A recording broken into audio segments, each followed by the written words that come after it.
Alors bonjour, du coup un petit épisode un petit peu particulier parce que je vais vous parler de mes deux héros préférés bien avant de connaître Marvel. Ben oui, j'ai connu des super-héros qui n'appartiennent pas à Marvel et à Disney. Oui, d'accord, ne faites pas la blague que Marvel s'était racheté par Disney dans les années 80 et je les ai connus avant même de connaître Marvel. Non, je ne plaisante pas et je vais vous les présenter à travers cette émission. Du coup, je vous demande ma paye habituelle, le pouce bleu, le commentaire et tout le reste, hein, le blabla habituel. Allez, parti.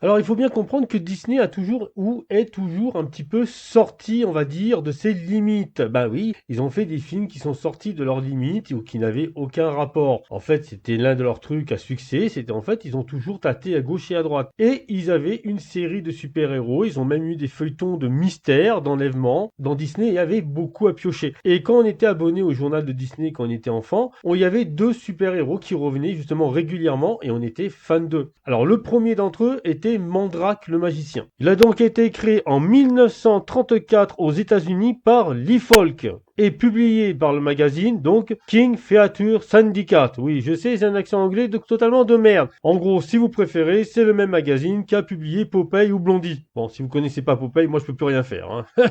Alors, je ne vais pas faire le tour de tous les magazines dans lesquels justement il est sorti, parce qu'il est sorti vraiment dans énormément de magazines avant d'arriver dans le journal de Mickey de mon époque.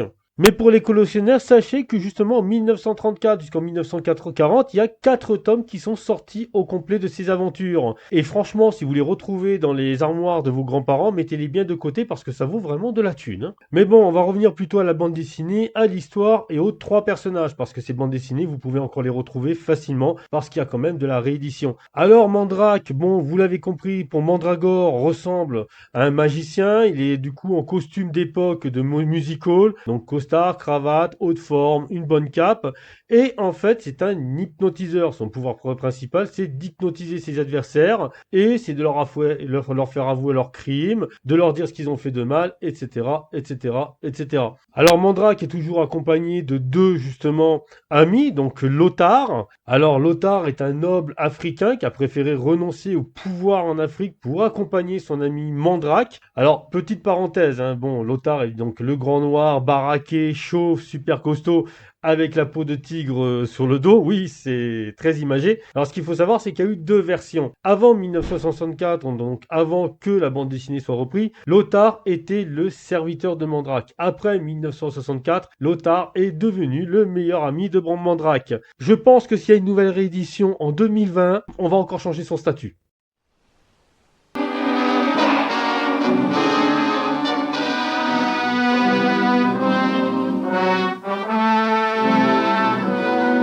Mandrake the magician is assisting his friend, Professor Houston, in perfecting a radium machine to aid humanity. A mysterious criminal known as the Wasp has imprisoned Houston and stolen the machine to divert its power for destructive purposes in order to seize control of the communication systems of the nation.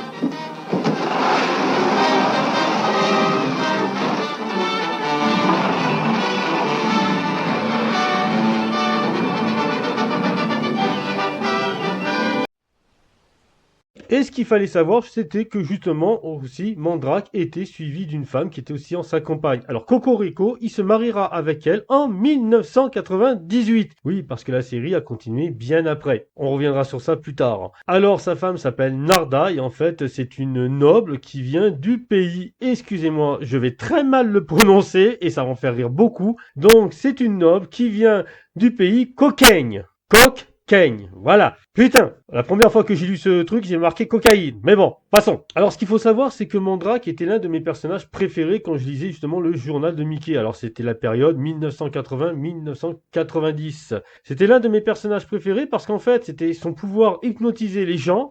Mais chaque fois qu'il affrontait des méchants, il affrontait des méchants qui avaient quasiment aucun rapport avec les humains. Je me rappelle qu'il a donc affronté des androïdes qu'il ne pouvait pas contrôler parce qu'en fait, c'était des robots habillés en humains, des sortes de T-1000 si vous préférez. Oui, oui, c'est sorti entre 80 et 90, je rigole pas. Il affrontait donc des gens qui venaient du futur, il affrontait des extraterrestres, et je me suis toujours posé la question, mais qu'est-ce qu'il foutait avec juste pour seule et unique défense, donc son costume et un pouvoir hypnotique. Mais c'était génial, parce qu'il avait toujours la classe, il avait toujours une sorte de feeling, et c'était très agréable. Alors, les dessins sont très agréables à regarder, c'est les dessins d'époque, ils sont très détaillés, minutieux, et ça a vraiment un rapport direct avec la science-fiction. Franchement, on peut dire que c'était, on va dire, l'ancienne science-fiction qu'on aimait bien. Celle qui était travaillée avec du texte, les scénarios qui étaient, on va dire, tangibles. Voilà, c'était pas trop mal, je pense même que c'était mieux fait que certaines bandes dessinées Marvel. Putain, j'ai dit ça. Oh la vache. Master of magic spells and illusion. Enemies crumble in fear and confusion. Mandrake, defenders of the earth. Alors on va parler de quelques anecdotes qui vont justement vous surprendre. Et franchement, même moi, ça m'a surpris. Alors ce qu'il faut savoir que de 1930 jusqu'en 1980, un magicien du nom de Léon Mandrake a connu une excessive popularité, donc une grande popularité, en Amérique du Nord. Alors bien sûr, Lee Falk a toujours dit qu'il ne savait même pas qu'un tel magicien existait, et que ça soit un hasard qu'un autre magicien s'appelle Mandrake, signifiant en anglais Mandragore. Cependant, après l'avoir justement rencontré, Phil Davis, un dessinateur, décide de reproduire les dessins de Mandrake de telle façon qu'ils ressemblent trait pour trait à ce magicien. Et oui, donc les dessins plus tard ont été changés pour qu'ils ressemblent au magicien, au véritable magicien Léon Mandrake. Voilà, ça c'était la première anecdote. La deuxième anecdote va être plutôt de type cinématographique. Alors ce qu'il faut savoir, c'est que 2 films sont sortis sur Mandrake le magicien. Un donc 1939 et un autre en 1979. Et plusieurs tentatives d'adaptation seront faites par la suite, mais n'aboutiront jamais. Et la dernière tentative a tenté d'être faite justement en 2017. Ben oui, en 2017, ils ont voulu faire un film sur Mandrake le magicien. Ouais, mais je pense qu'à côté du Docteur Strange, ça devait faire tâche. Après, ce qu'il faut savoir, c'est que Mandrake le magicien est sorti en fait en dessin animé sous forme, on va dire, d'Avengers, dans une équipe de super-héros de son époque. Oui, oui, ils ont pris plusieurs super-héros qui dataient de son époque et les ont mis ensemble. Donc on avait Flash Gordon, le Fantôme et Mandrake le magicien qui affrontait justement les méchants. C'était apparemment dans une série américaine de 1986 à 1987. Alors c'est vraiment ballot, des fois ils font de bonnes séries mais on voit rien en France. Moi du moins je l'ai pas vu. Si vous l'avez vu, dites-moi ce que vous en pensez au passage. En commentaire, ça serait pas mal. Bon, mais on va passer à l'autre perso, hein? Transform into a little spirit or a little ghost. And of course the only spirits we ever become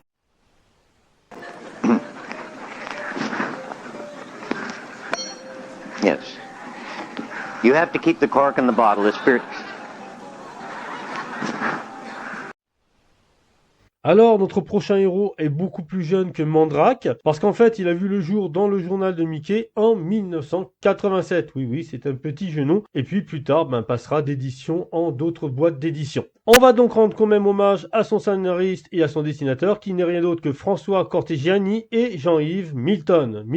Ou Miton, c'est pas comment on dit. Bon, vous allez me dire de quoi je parle, hein, parce que j'ai toujours pas dit le nom du héros. Eh bien, c'est tout simplement de l'Archer Blanc. Oui, oui, vous m'avez bien entendu, j'ai bien donc dit l'Archer Blanc. Et justement, ça a été en refaisant mon émission sur les X-Baby et du coup sur Mojo World que j'ai pensé justement à lui, je vais m'expliquer. En fait, qu'est-ce que c'est que l'Archer Blanc? L'Archer Blanc a lieu dans le futur, dans une société despotique, gouvernée par une sorte d'obèse qui est sur un fauteuil volant. Oui, alors quand je vous dis obèse sur fauteuil volant, vous pensez de suite à Mojo. Mais bon, passons. Et dans ce futur, un jeune homme va être irradié par accident et va justement pouvoir passer à travers une sorte de cube en plexiglas où demeure dedans justement l'armure et le costume du sauveur. Donc un costume blanc en tissu avec un arc et des flèches. Ouais, bon, passons. Bon, et je me rappelle que depuis que j'étais gamin, parce que là je les ai ressortis un petit peu pour l'émission, je n'ai jamais autant ri justement devant, on va dire, cette bande dessinée. En fait, tout comme les comiques qu'on aime, elle est énormément exagérée. Et je vais justement vous en donner quelques aperçus. Alors premièrement, ce qu'il faut savoir, le méchant qui ressemble énormément à Mojo dans une cité futuriste où les gens se font tabasser pour un oui ou pour un non dès qu'ils contrarient la police. Je n'irai pas plus loin, s'il vous plaît. Je parle de la BD, je parle pas d'autre chose.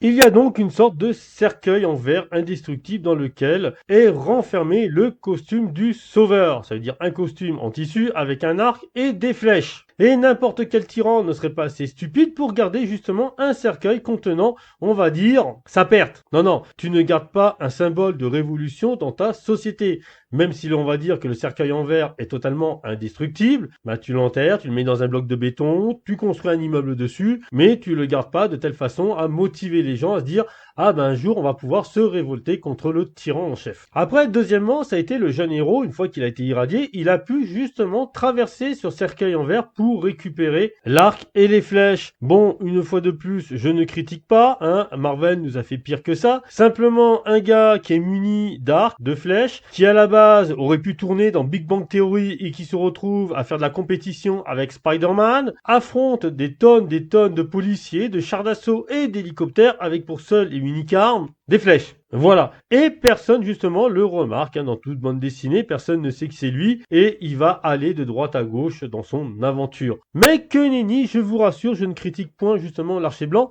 je suis même un très grand fan, j'adore ses aventures, je les ai un petit peu relues dernièrement durant le confinement, et même si ces aventures sont énormément tirées par les cheveux, c'est pas plus tiré les cheveux par un gars qui a un bouclier et qui arrête les balles et les obus avec un bouclier, c'est pas plus tiré par les cheveux qu'un type avec une tête de mort sur un t-shirt et qui arrive à se promener tranquillement en ville sans jamais être stoppé et qui se tape toute la mafia sans recevoir une seule blessure, etc., etc. Alors, franchement, si vous voulez passer un bon moment, je peux vous conseiller l'Archer Blanc. Ne vous attendez pas justement à quelque chose en scénario de shakespearien, mais ça vaut le coup. Ça fait une bonne petite détente. On rigole si on a un petit peu l'esprit ouvert. Et moi, j'ai kiffé. Voilà, du coup, je vous ai présenté mes 2 super-héros préférés quand j'étais gamin. Il y a d'autres histoires que je vous présenterai peut-être éventuellement. Profitez justement pour me dire ce que vous voulez pendant le confinement. Si je peux, je vous le fais. Ça sera volontiers. Allez, bye bye, ciao, au revoir.